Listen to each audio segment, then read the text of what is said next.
नमस्कार, संकल्प न्यूज में आपका स्वागत है। मैं हूं पूजा गुप्ता। आइए नजर डालते हैं आज की मुख्य खबरों पर। महापौर ने ली प्रेस कॉन्फ्रेंस, होगा संपत्ति कर में संशोधन।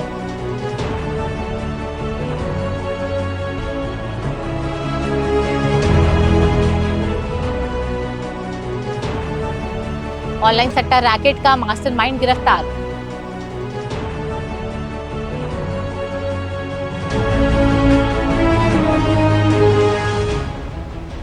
और छात्र संघ चुनाव कराने एनएसयूआई ने घेरा विधानसभा अध्यक्ष कार्यालय। अब खबरें विस्तार से। गाइडलाइन दरों के अनुसार संपत्ति कर में हुई वृद्धि के बाद इसका विरोध देखने को मिला। नई गाइडलाइन से कई जगह पर संपत्ति कर 100 से 200 गुना तक बढ़ गया था। अब सामान्य सभा में बजट के पहले महापौर मधुसूदन यादव ने शहर की जनता को राहत देने के लिए बढ़ी हुई दरों को वापस लिया है। बढ़ी हुई दरों के विरुद्ध महापौर परिषद की बैठक में वर्ष 2025-26 के संपत्ति कर में ही 10% की वृद्धि घरेलू के लिए और 20% की वृद्धि व्यावसायिक क्षेत्र की संपत्ति कर पर की गई है। प्रेस कॉन्फ्रेंस आयोजित करते हुए महापौर मधुसूदन यादव ने कहा कि यदि घरेलू संपत्ति करदाता 1000 रुपये संपत्ति कर दे रहा है तो अब उसे 1100 रुपये संपत्ति कर देना होगा। इसी तरह व्यावसायिक क्षेत्र में यदि कोई 1000 संपत्ति कर दे रहा था तो उसे अब बढ़ी हुई दर से 1200 रुपये देना होगा। महापौर मधुसूदन यादव ने बताया कि 1 अप्रैल से गाइडलाइन दर के अनुसार जिन्होंने बढ़ी हुई संपत्ति कर अदा कर दिया है उन्हें भी इसमें राहत मिलेगी। उनके अतिरिक्त जमा राशि का समायोजन हो जाएगा या वह अपनी राशि वापस ले सकेंगे। प्रेस कॉन्फ्रेंस के दौरान महापौर मधुसूदन यादव ने विपक्ष के कांग्रेस को भी आड़े हाथ लेते हुए कहा कि जब संपत्ति कर में गाइडलाइन दर के अनुसार बढ़ोतरी हो रही थी तो कांग्रेस के लोग इसमें खामोश थे और कोई भी आपत्ति नहीं की, इसके खिलाफ वोटिंग नहीं की। वहीं दर बढ़ने के बाद उन्होंने जनता को छलने के लिए विरोध का दिखावा किया है। जो संपत्ति कर की दरें फरवरी में सामान्य सभा के माध्यम से लागू की गई थी, उसमें सबसे पहली बात तो मैं आप सबको बताना चाहता हूं कि कांग्रेस ने किसी प्रकार से विरोध नहीं किया था। अब वो जो धरना प्रदर्शन या हस्ताक्षर अभियान का ढकोसला कर रही है तो जनता से अपने मुंह छिपाने के लिए कर रही है। हम जनता से चुन करके आए हैं और अलग अलग समय में अलग अलग इलेक्शन में जाते हैं, चाहे विधानसभा का इलेक्शन हो, लोकसभा का इलेक्शन हो, लोकल बॉडीज का इलेक्शन हो। जनता का पूरा प्रेम और स्नेह हमेशा भारतीय जनता पार्टी के ऊपर रहा है और हमने जो दरों का वृद्धि किया था उसका आत्मविश्लेषण भी किया और आत्मविश्लेषण करने के बाद जो व्यापारिक संगठन, चेंबर ऑफ कॉमर्स, हमारे संगठन के लोगों ने और व्यक्तिगत तौर पर जिन लोगों ने इस पर ध्यान आकर्षण कराया था उसका एक तरीके से परीक्षण भी किया।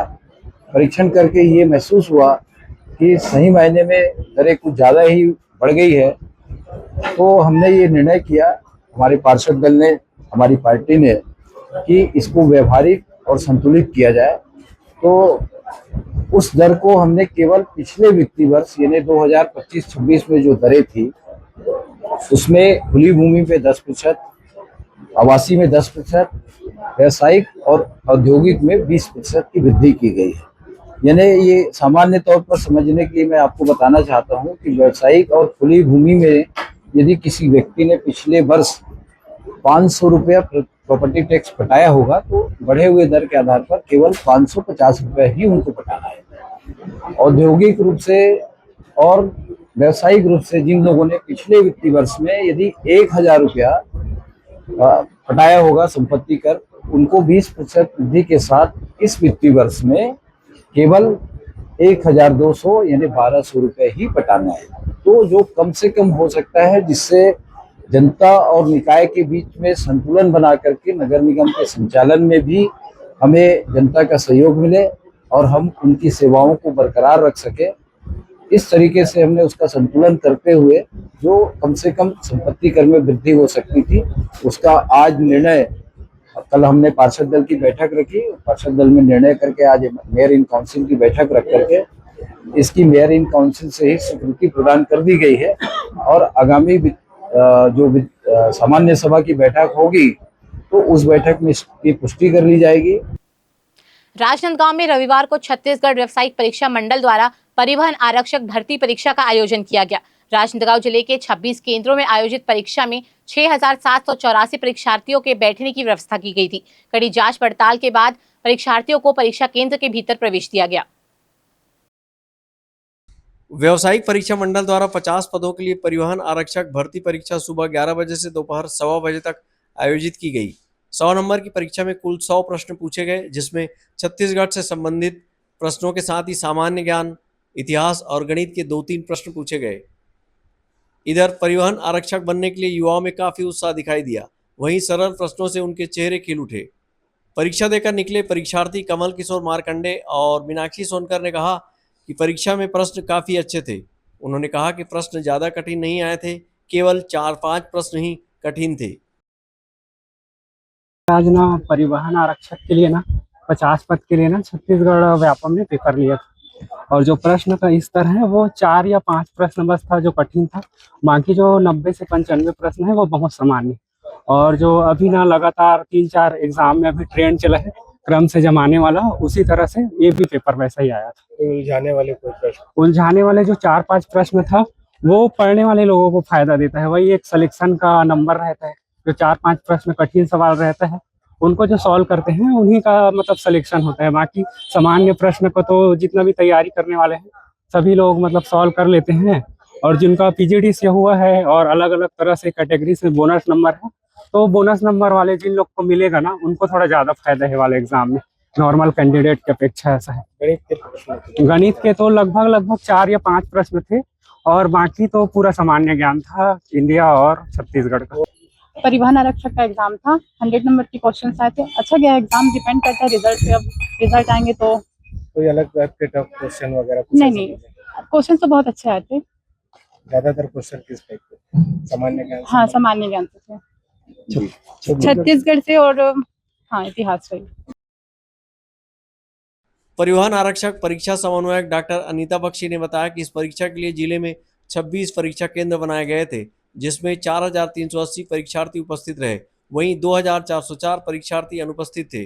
उन्होंने बताया कि परीक्षा में नकल रोकने के लिए कड़ी जांच पड़ताल की गई, और उन्होंने बताया कि 12 परीक्षार्थियों के बीच एक परीक्षा की ड्यूटी लगाई गई थी। आरक्षक भर्ती परीक्षा संपन्न हुई। समन्वय केंद्र गवर्नमेंट डिवीजन कॉलेज था, और 26 सेंटर में ये परीक्षा हुई, जिसमें टोटल 4,380 कैंडिडेट प्रेजेंट थे और 2,404 कैंडिडेट एब्सेंट थे। और कहीं से भी कुछ विवाद की ऐसी कुछ स्थिति नहीं आई। सभी सेंटर में बहुत शांतिपूर्ण ढंग से परीक्षा संपन्न हुई। जांच पड़ताल की क्या व्यवस्था रही? फ्रिस्किंग की व्यवस्था थी गेट पे। लेडीज के लिए अलग बना दिया गया था, जेंट्स के लिए अलग व्यवस्था थी, लेडीज पुलिस और जेंट्स पुलिस के द्वारा। और गेट पे 2 हमारे वीक्षक की ड्यूटी लगी थी, एक लेडी टीचर, एक जेंट्स टीचर। और चेकिंग होने के बाद फिर अंदर आने दिया गया। कहीं कुछ विवाद नहीं हुई। टाइम के बाद तो जो नियम है उस नियम को फॉलो करते हुए सारे सेंटर ने एग्जाम कंडक्ट कराया। लगभग कितने शिक्षकों की ड्यूटी तैनात? अब वो तो एग्जैक्ट संख्या सबकी अलग अलग रहती है सेंटर की। एक रूम में 12 कैंडिडेट के ऊपर एक वीक्षक की ड्यूटी लगाएंगी, तो वो हर सेंटर ने अपने अपने हिसाब से, कहीं पर किसी रूम में 3 थे जहाँ पर 12 के मल्टीपल के हिसाब से लगाए थे, तो कहीं पे 4 रूम में 4 ड्यूटी थी। अलग अलग सेंटर में अलग अलग बैठक व्यवस्था थी। उनकी सिटिंग प्लान के हिसाब से बैठक व्यवस्था उन्होंने अपनी बनाई थी। परिवहन आरक्षक भर्ती परीक्षा में राजनांदगांव से संबंधित प्रश्न भी पूछे गए, जिसमें राजनांदगांव में सरस्वती पुस्तकालय की स्थापना वर्ष सहित अन्य प्रश्न शामिल किए गए। अमित चटर्जी के साथ हफीज खान, संकल्प न्यूज। राजनांदगांव शहर के गांधी चौक स्थित रामायण प्रचारक समिति से भगवान परशुराम जन्मोत्सव के उपलक्ष्य में पूर्व संध्या पर भव्य बाइक रैली निकाली गई। वहीं भगवान परशुराम जन्मोत्सव पर गौड़ ब्राह्मण समाज के द्वारा भव्य शोभा यात्रा निकाली गई। इस रैली में बड़ी संख्या में समाज के लोग शामिल हुए। भगवान परशुराम जन्मोत्सव धूमधाम से मनाया गया। इस अवसर पर शहर में पूर्व संध्या पर बाइक रैली निकाली गई, तो वहीं जन्मोत्सव के अवसर पर शहर में भव्य शोभा यात्रा निकाली गई। शोभा यात्रा में सैकड़ों की संख्या में समाज के लोग शामिल हुए।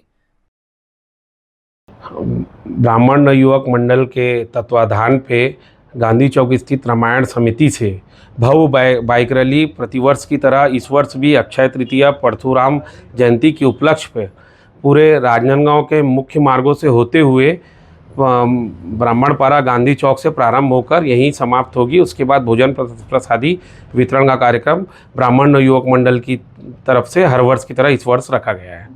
हम लोग जो है लगातार पिछले 4-5 सालों से हम लोग उसके लिए बाइक रैली निकालते हैं। उस बाइक रैली के माध्यम से हमारे सर्व ब्राह्मण समाज के नवयुवक और सभी हमारे माता पिता, बड़े भाई बहन, सभी बच्चे शामिल होकर आज हम बाइक रैली निकाल रहे हैं।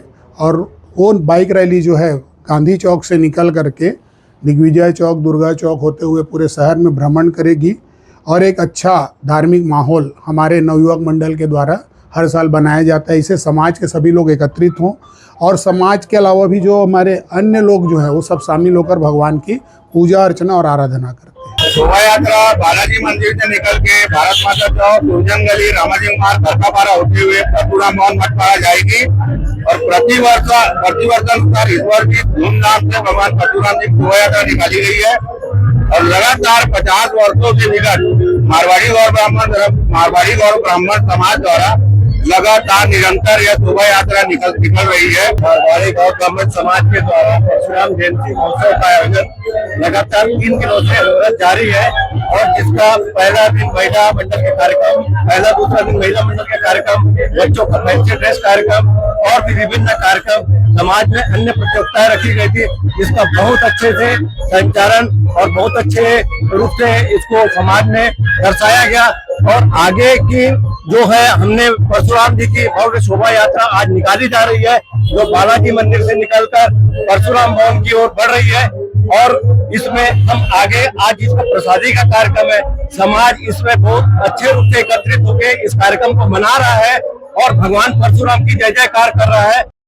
भगवान परशुराम जन्मोत्सव के अवसर पर विभिन्न धार्मिक कार्यक्रम और प्रसादी वितरण का आयोजन भी किया गया। इस दौरान बड़ी संख्या में भगवान परशुराम का जयकारा लगाते हुए समाज के युवा शामिल हुए। अमित चटर्जी के साथ हफीज खान, संकल्प न्यूज। राजनांदगांव पुलिस द्वारा साई ऐप से हाईटेक ऑनलाइन आईपीएल सट्टा पर लगातार कार्रवाई की जा रही है। बीते दिनों पुलिस ने कुछ आरोपियों को गिरफ्तार कर लिया था। वहीं अब साई ऐप में सट्टा आईडी बनाकर बेचने वाले आरोपी को नागपुर से गिरफ्तार किया गया। पुलिस की गिरफ्त में आए आरोपी द्वारा साई ऐप में सट्टा आईडी एवं पासवर्ड संचालित करने के बदले 5 से 10,000 रुपए वसूला जाता था। साइबर सेल राजनांदगांव एवं थाना बसंतपुर की संयुक्त टीम द्वारा बीते 6 अप्रैल को आईपीएल क्रिकेट सट्टे के विरुद्ध बड़ी कार्रवाई करते हुए हाईटेक ऑनलाइन सट्टा रैकेट का खुलासा किया गया था। इस दौरान आरोपी गिरफ्तार हुए थे। वहीं इस मामले में मुख्य आरोपी सादिक खान फरार चल रहा था। पुलिस को उसके नागपुर में होने की सूचना मिलने पर आरोपी को नागपुर से हिरासत में लेकर पूछताछ किया गया। एडिशनल एसपी कीर्तन राठौर ने बताया कि आरोपी साई ऐप से सट्टा आईडी एवं पासवर्ड उपलब्ध कराने के नाम पर 5-10 हज़ार रुपये तक लेता था तथा ऐप में तकनीकी त्रुटि आने पर उसे ठीक करने के नाम पर 2 से 3 हज़ार रुपये फोन पे एवं QR कोड के माध्यम से प्राप्त करता था। पुलिस ने आरोपी के कब्जे से एप्पल कंपनी का 1 नग मोबाइल जब्त किया है। जिला राजनांदगांव पुलिस के द्वारा लगातार आईपीएल सट्टा के संबंध में पिछले 10-15 दिन में जैसे सीजन प्रारंभ हुआ है, लगातार अभी तक 5 से 6 कार्रवाई की जा चुकी है। इसी क्रम में पूर्व में थाना बसंतपुर क्षेत्र अंतर्गत जो आयुष मेश्राम को गिरफ्तार किया गया था, उससे पूछताछ पर एक महत्वपूर्ण प्रकरण सामने आया था, जिसमें आदरणीय एसपी मैडम के दिशा निर्देश, मार्गदर्शन एवं उनके नेतृत्व में लगातार इसमें जो प्रकरण के जो मूल आरोपी है सादिक खान, जो कि निवासी महाराष्ट्र नागपुर का मूलतः रहने वाला है, जिनके द्वारा साई ऐप को विक्रय करना और सॉफ्टवेयर को डिस्ट्रीब्यूट करना पाया गया था, उसको प्रकरण में लगातार पिछले 10 दिन से joint team crime branch Basantpur की टीम के द्वारा लगाई जा करके किया जा रहा था। और महत्वपूर्ण सूचना मिलने पर ज्वाइंट टीम के द्वारा नागपुर से प्रकरण के आरोपी को गिरफ्तार करने में महत्वपूर्ण सफलता प्राप्त हुई है। और प्रकरण में इसके साथ एक अन्य और साथी है जिसके संबंध में जानकारी मिली है, जिसका आगे भी उनके विरुद्ध भी गिरफ्तारी कार्रवाई की जाएगी।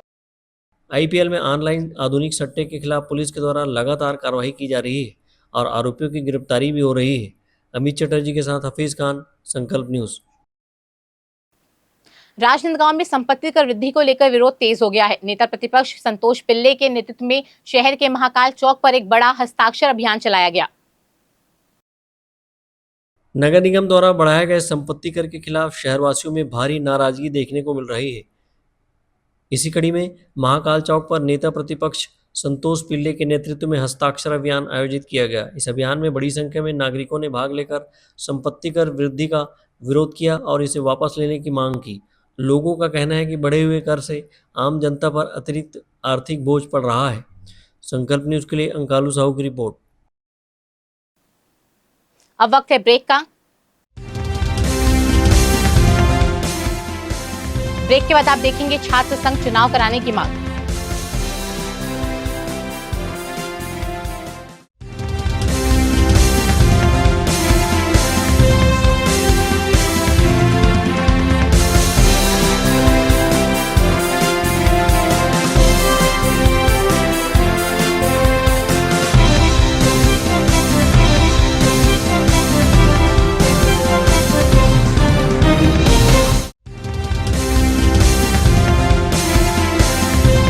सबसे पहले तो मैं संकल्प न्यूज़ प्रारंभ होने पर एजेंसी को अपनी ओर से शुभकामनाएं और बधाई देता हूं। और जिस तरीके से पहले भी शहर के विषय को और जिले के विषयों को उन्होंने प्रमुखता से यथोचित प्लेटफॉर्म पे रखा है, उसी तरीके से आगे भी रखेंगे और इसका लाभ शहर की जनता को, जिले की जनता को मिलता है।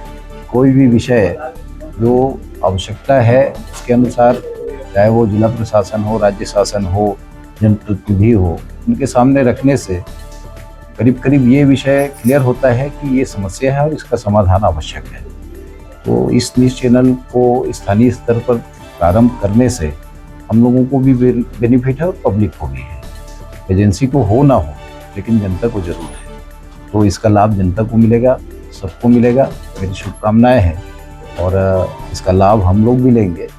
और इस समय स्वच्छता सर्वेक्षण एक हमारे दृष्टिकोण से बहुत महत्वपूर्ण विषय है, इसमें आपकी सकारात्मक योगदान होनी चाहिए, ऐसा मैं निवेदन करता हूँ। मैं लोकल जो चैनल चालू उसके टीम को पहले बहुत बधाई देना चाहता हूँ और मैं चाहूँगा कि पहले की तरह जो चलती थी उसी प्रकार चले, क्योंकि जो कभी हम लोकल पेपर न पढ़ रहे थे, पूरा न्यूज़ के माध्यम से खबर लग जाती थी, मोबाइल के माध्यम से लग जाती थी, बीच वैसे ही संदेश देते रहे जिसमें शहर के विकास और स्थानीय तौर पर क्या कोई घटना जो भी है जानकारी को मिल जाती थी।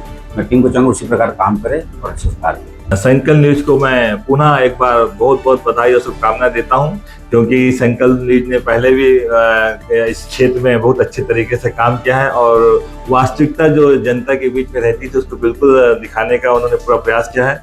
मैं अपनी ओर से चाहूँगा इस बार भी उसी प्रकार वही धमाकेदार न्यूज़ और सच्चाई को अपने अवगत कराते हुए संकल्प न्यूज फिर से शुरुआत हो रही है, इसलिए मैं दिल से बहुत बहुत बधाई शुभकामनाएं देता हूँ। मैं संकल्प न्यूज़ के सभी साथियों को बहुत बहुत बधाई देता हूँ।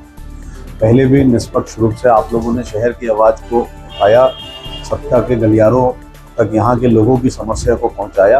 मैं उम्मीद करता हूँ पुनः आपके माध्यम से सरकार तक आम नागरिकों की आवाज़, यहाँ की समस्या पहुँचेगी और मेरी तरफ से पूरी टीम को बहुत बहुत शुभकामनाएं एवं बधाई देता हूँ। फर्नीचर जो एक कहानी कहता है, फर्नीचर जो हमारे घर को घर बनाता है। सबसे अच्छा फर्नीचर जो आप इस ग्रह पर पा सकते हैं, Shaheena furniture mall and home appliances. Luxury sofa, deluxe sofa, दीवान, अलमारी, डाइनिंग टेबल, लकड़ी व स्टील फर्नीचर, फाइबर फर्नीचर एवं LED TV, fridge, washing machine, AC, cooler व किचन संबंधित सभी प्रकार के सामान के थोक व चिल्लर विक्रेता। 0% ब्याज दर पर बजाज फाइनेंस व EMI फाइनेंस की सुविधा उपलब्ध। अब पैकेज खरीदी पर पाएं आकर्षक डिस्काउंट या गिफ्ट हैम्पर जैसे iron, bedsheet, mixie, suitcase, cooler और भी बहुत कुछ। इसके साथ ही 2000 या इससे ऊपर की खरीदी पर पाए 500 रुपए का गिफ्ट वाउचर।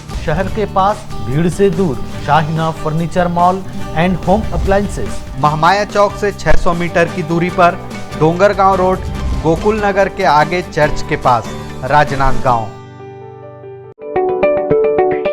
राजनांदगांव जिले का सबसे विश्वसनीय अस्पताल शारदा मल्टी स्पेशलिटी हॉस्पिटल, 40 बिस्तरों का सर्व सुविधा युक्त अस्पताल। हमारे यहाँ विभिन्न डॉक्टरों की OPD सेवाएं संचालित है, साथ ही ऑपरेशन की भी सुविधा, उपचार एवं भर्ती की सुविधा 24 घंटे उपलब्ध है। आयुष्मान कार्ड धारकों के लिए इलाज की सुविधा, वरिष्ठ हड्डी रोग विशेषज्ञ डॉक्टर दिनेश अग्रवाल की सेवाएं 24 घंटे उपलब्ध। सभी प्रकार के फ्रैक्चर के इलाज एवं ऑपरेशन की सुविधा, जोड़ प्रत्यारोपण, रीढ़ की हड्डी का ऑपरेशन, लिगामेंट पुनर्निर्माण, हड्डी संबंधित जन्मजात व विकृतियों एवं जोड़ संबंधित बीमारियों का इलाज, साथ ही डॉक्टर आयुष अग्रवाल जनरल एवं लेप्रोस्कोपिक सर्जन, पेट का दर्द, सर्जरी, पेट में जलन, लेजर द्वारा फिशर, बगंदर, पाइल्स, लेप्रोस्कोपी से छोटे चीरे की सुविधा, एंडोस्कोपी, डायग्नोस्टिक। इसके साथ ही शहर के बीचों बीच कामठी लाइन भारत माता चौक के पास ओपीडी की सुविधा भी उपलब्ध है। Sharda multi speciality hospital, Kailash Nagar, Rajnandgaon.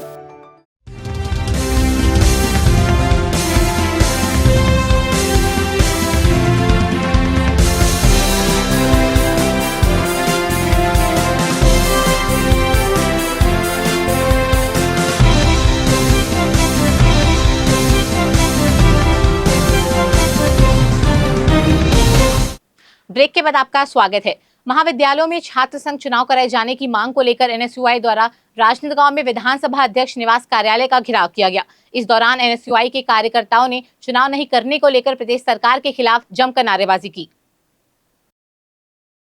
महाविद्यालय में वर्ष 2016 के बाद से अब तक चुनाव नहीं कराए जाने के मामले को लेकर एनएसयूआई ने प्रदेश की भाजपा सरकार को घेरा है और प्रदेश नेतृत्व के आह्वान पर भाजपा के सभी विधायक और मंत्रियों को ज्ञापन सौंपने का कार्यक्रम किया जा रहा है। इसी कड़ी में एनएसयूआई के द्वारा विधानसभा अध्यक्ष निवास कार्यालय का घेराव करते हुए ज्ञापन सौंपा गया। एनएसयूआई जिला अध्यक्ष अमर झा ने कहा कि छात्र संघ चुनाव बंद हुए लगभग 10 साल हो गए हैं। लगातार छात्रों की तरफ से चुनाव कराने की मांग हो रही है, लेकिन राज्य में भाजपा की सरकार छात्र संघ चुनाव कराने के लिए किसी भी तरह की नीति नहीं दिखा रही है, जिसका हम विरोध करते हैं और मांग करते हैं कि छात्र संघ चुनाव कराया जाए। आज हम हमारे प्रदेश के पूर्व मुख्यमंत्री और नाथगांव के विधायक डॉक्टर रमन सिंह जी को ज्ञापन देने आए छात्र संघ चुनाव की मांग को लेकर। जो छात्र संघ चुनाव डॉक्टर रमन सिंह जब मुख्यमंत्री थे तो उन्होंने 2016 में छात्र संघ चुनाव बंद कर दिया था, क्योंकि लगातार पूरे प्रदेश में एनएसयूआई की जीत होती थी। इसे घबराकर भारतीय जनता पार्टी की सरकार ने छात्र संघ चुनाव बंद कर दिया था। 10 साल से ज़्यादा हो गए छात्र संघ चुनाव को बंद हुए। हमने पहले कॉलेज में ज्ञापन दिया, फिर विश्वविद्यालय में। आज हम पूरे प्रदेश में छत्तीसगढ़ एनएसयूआई भाजपा के विधायक मंत्रियों को ज्ञापन दे रही है। अगर इसके बाद भी छात्र संघ चुनाव को लेकर सरकार नहीं सोचती तो एनएसयूआई इससे भी आगे बड़ा आंदोलन करेगी। लेकिन हमारी मांग है कि छात्र संघ चुनाव तो कराना होगा, क्योंकि छात्रों की आवाज़ उठाने के लिए छात्र का प्रतिनिधित्व रहना बहुत जरूरी है। एनएसयूआई कार्यकर्ताओं के प्रदर्शन को देखते हुए पुलिस द्वारा बैरिकेडिंग की गई थी। ज्ञापन सौंपने के दौरान राजा यादव सहित अन्य कार्यकर्ता उपस्थित थे। अमित चटर्जी के साथ हफीज खान, संकल्प न्यूज। भारत रत्न डॉक्टर बाबा साहेब भीमराव अंबेडकर पर अमर्यादित टिप्पणी करने के मामले से बौद्ध समाज के लोगों में आक्रोश है। सोशल मीडिया पर की गई इस टिप्पणी को लेकर समाज के लोगों ने कोतवाली थाने पहुंचकर ज्ञापन के माध्यम से कार्रवाई की मांग की है। भिलाई सुपेला निवासी विधि की एक छात्रा द्वारा बाबा साहेब पर सोशल मीडिया पर जाति आधारित अपमानजनक मीडिया पोस्ट किया गया। इसके बाद समाज के लोगों में वीडियो पोस्ट करने को लेकर आक्रोश बढ़ गया। बड़ी संख्या में आज बौद्ध समाज के पदाधिकारी, कार्यकर्ता और अम्बेडकरवादियों ने कोतवाली थाने पहुंचकर इस मामले में कार्रवाई की मांग की है। बौद्ध समाज के लोगों ने अपने ज्ञापन के माध्यम से कहा कि बाबा साहब के खिलाफ इस तरह से अपमानजनक टिप्पणी करने से सामाजिक धार्मिक भावना आहत हुई है। समाज के लोगों ने इस मामले में त्वरित कार्रवाई करने की मांग करते हुए अनुसूचित जाति जनजाति थाने में ज्ञापन दिया है। अमित चटर्जी के साथ हफीज खान, संकल्प न्यूज। राजनांदगांव शहर के स्टेशन पारा और गौरीनगर क्षेत्र में रेलवे क्रॉसिंग पर बन रहे अंडरब्रिज निर्माण में हो रही देरी से पटरी पार क्षेत्रवासियों में आक्रोश बढ़ता जा रहा है। गौरीनगर वार्ड के पार्षद हफीज खान के नेतृत्व में गौरीनगर, स्टेशन पारा और चिखली क्षेत्र के लोगों ने स्टेशन प्रबंधक कार्यालय का घेराव करते हुए यहां शीघ्र अंडरब्रिज निर्माण कार्य पूर्ण कराने की मांग की है। 1 अप्रैल वर्ष 2023 में स्टेशन पारा अंडरब्रिज निर्माण कार्य शुरू किया गया था। इस निर्माण कार्य को 1 वर्ष के भीतर पूर्ण हो जाना था, लेकिन 3 वर्ष बीतने के बाद भी यहाँ का निर्माण कार्य अब तक अधूरा है और लगभग 40% ही काम दिखाई देता है। वहीं गौरीनगर अंडरब्रिज निर्माण कार्य भी महीनों से बंद पड़ा है, जिसको लेकर पटरी पार क्षेत्र में आवागमन करने वाले लोगों को काफ़ी दिक्कतों का सामना करना पड़ता है। इस मुद्दे को लेकर अब जन आक्रोश बढ़ता जा रहा है और कार्य में लेट लतीफी के चलते लोग आंदोलनरत हो रहे हैं। रेलवे स्टेशन प्रबंधन कार्यालय का घेराव करने पहुंचे वार्ड पार्षद हफीज खान ने कहा कि अंडरब्रिज निर्माण कार्य लगभग 3 वर्ष पूर्व शुरू किया गया था, लेकिन अभी तक उसका निर्माण पूर्ण नहीं हो पाया है। उन्होंने कहा कि क्रॉसिंग बंद होने से लोगों को समस्याएं हो रही है। वहीं गौरीनगर रेलवे क्रॉसिंग से 4-5 गाड़ी पार करने के बाद क्रॉसिंग खोला जाता है। उन्होंने अपने प्रदर्शन के माध्यम से चेतावनी देते हुए कहा कि अगर 1 सप्ताह के भीतर अंडरब्रिज का निर्माण कार्य प्रारंभ नहीं किया गया तो उग्र आंदोलन किया जाएगा। गौरी नगर और स्टेशन पारा अंडरब्रिज का काम लगभग 3 वर्ष पूर्व प्रारंभ किया गया था, किंतु आज तक उस कार्य को पूर्ण नहीं किया गया है, जिस कारण स्टेशन पारा, चिखली, गौरी नगर एवं पटरी पार के सभी निवासियों को आने जाने के लिए काफी कठिनाइयों का सामना करना पड़ रहा है। स्टेशन पारा रेलवे क्रॉसिंग बंद होने के कारण लोगों को ब्रिज के ऊपर से जाना पड़ रहा है और यहाँ पर जो गौरी नगर रेलवे क्रॉसिंग जो है वहाँ पे लगभग 4 गाड़ी 5 गाड़ी निकलने के बाद लोगों को आने जाने के लिए राहत मिलती है। उसको लेकर आज हम लोग उत्तर प्रदेश कांग्रेस कमेटी के पूर्व अध्यक्ष आसिफ अली, पूर्व पार्षद समद खान जी और स्टेशन पारा के पार्षद छोटेलाल रामटेके जी और गौरी नगर के और स्टेशन पारा के युवाओं के साथ स्टेशन प्रबंधक का घेराव कर एक ज्ञापन सौंपा गया है और चेतावनी दी गई है कि 1 हफ्ता के अंदर अगर अंडरब्रिज का कार्य प्रारंभ नहीं किया गया तो पब्लिक के साथ हम लोग स्टेशन का घेराव करेंगे और रेल का आंदोलन करेंगे। शहर के पटरी पार क्षेत्र में 13 वार्ड है, जहां एक बड़ी आबादी निवास करती है। अंडरब्रिज का निर्माण कार्य पूर्ण नहीं होने और स्टेशन पार रेलवे क्रॉसिंग को बंद किए जाने से 3 वर्षों से यहाँ के लोग काफ़ी समस्या से जूझ रहे हैं। आवागमन के लिए इस क्षेत्र में गौरीनगर रेलवे क्रॉसिंग, ओवरब्रिज और मोतीपुर रेलवे अंडरब्रिज ही रास्ता है। ऐसे में ओवरब्रिज पर जाम लगने के चलते मोतीपुर अंडरब्रिज और गौरीनगर रेलवे क्रॉसिंग पर भी काफ़ी भीड़ हो जाती है, जिससे इस क्षेत्र में आवागमन ठप पड़ जाता है। अंडरब्रिज निर्माण कार्य में हो रही देरी को लेकर अब यहाँ के लोग लगातार आंदोलन करने के लिए मजबूर हो रहे हैं। रेलवे स्टेशन प्रबंधक कार्यालय का घेराव करने पहुंचे इस क्षेत्र के लोगों ने कहा कि अंडरब्रिज का निर्माण कार्य लंबे समय से बंद कर दिया गया है, जिसके चलते पटरी पार निवासियों को समस्याएं हो रही है। अंकालू साहू और अमित चटर्जी के साथ हफीज खान, संकल्प न्यूज़। भगवान विष्णु के छठे अवतार भगवान परशुराम के जन्मोत्सव के पावन अवसर पर श्री मारवाड़ी गौड़ ब्राह्मण समाज एवं महिला मंडल द्वारा मठपारा स्थित परशुराम भवन में एक विशाल निःशुल्क स्वास्थ्य, रक्तदान शिविर एवं दंत परीक्षण शिविर का आयोजन किया गया।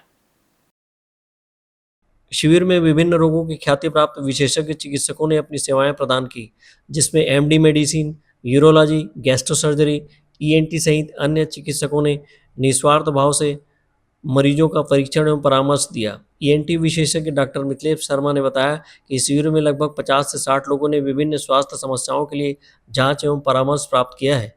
कार्यक्रम के दौरान रक्तदान करने वाले सभी रक्तवीरों को हेलमेट प्रदान कर सम्मानित किया गया।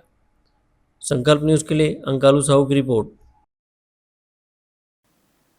आज की खबरों में बस इतना ही। हमें दीजिए इजाजत। नमस्कार।